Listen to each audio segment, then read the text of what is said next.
So it was one afternoon in 2016, and I decided that enough is enough.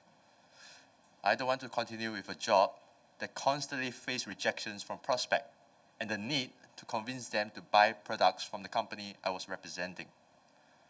I want to go out into the wild to discover myself, to find out what I'm good at. So I told Michelle, my girlfriend back then, about my decision, and she supported me. And so I left a job of 3 years and went on a journey of self-discovery. Now, but the journey was not easy for me. You see, during my employment days, I couldn't save enough money to actually go and get new skill sets. And so the only other things that I could do are sales. Once again, Michelle stepped in and she imparted her wisdom to me. She said this, "Baby, you actually have a bachelor degree in tourism, so why don't you leverage on that?" So after her suggestions and a bit of consideration, I decided to try out to be a tour guide. Now, before I signed up for the tour guide licensing course, a job advertisement caught my eyes. It spoke of being a docent in a private museum that was built out of a World War II bunker, and it allows me to tell stories of how Singapore falls to the Japanese army. There were even opportunities for me to be trained as a tour guide with all expenses paid. So without hesitation, I signed up for that role. Now, when I arrived for the interview, it felt more like an audition. So all the 10 of us were seated in a semicircle, and one by one, we were asked to stand up to the front and to deliver a spiel that was mailed to us days earlier. After the section, there were 2 that were selected, and including me as well. So I remember I was very excited about that, and I texted Michelle. I said, "Yay, I finally found something that I was good in." Now, to be a docent in a company, I have to pass 2 tests that were administered by them. So the first test is actually a written test to test me on history, and the other is actually a mock tour to test me on the delivery of the spiel. Now, I breezed through the first one, but not so much on the second one. You see, as much as I enjoy telling a story, I suck at English pronunciation.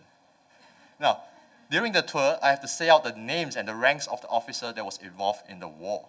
So for example, Lieutenant General Arthur Ernest Percival. So it was no surprise that I failed my first mock tour.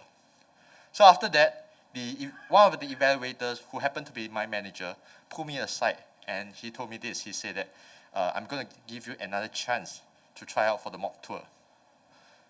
The spirit is willing, but the flesh is not." So I failed the second mock tour again because of pronunciation. And almost immediately, I was summoned into my director's office. Now, after a typical exchange of pleasantries, he said this to me. He said, "Horace, I understand that you failed your mock tour again. Now, I'm very disappointed in you since I have high hopes for you, given how passionate you have for this role. Now, I'm going to give you one last chance. And if you fail again, I think both of us understand that there's no more reason for me to keep you."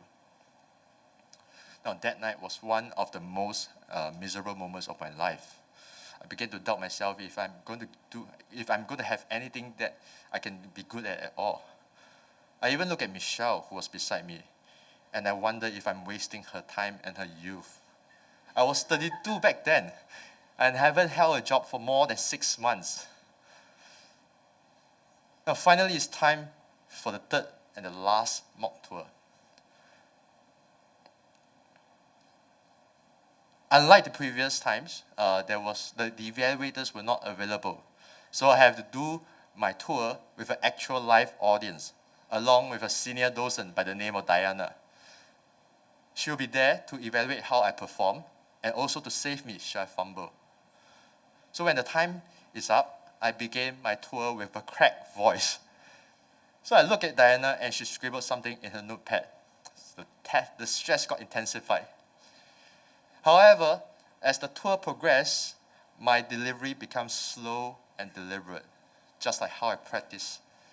I became conscious and aware of the words that was pouring out of my mouth.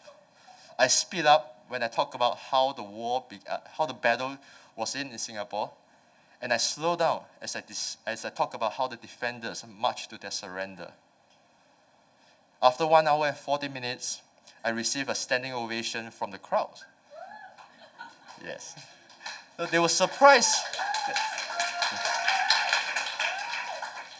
They were surprised that this is my first tour as well. And of course, I passed the test and became the only docent who took the test 3 times. Thank you.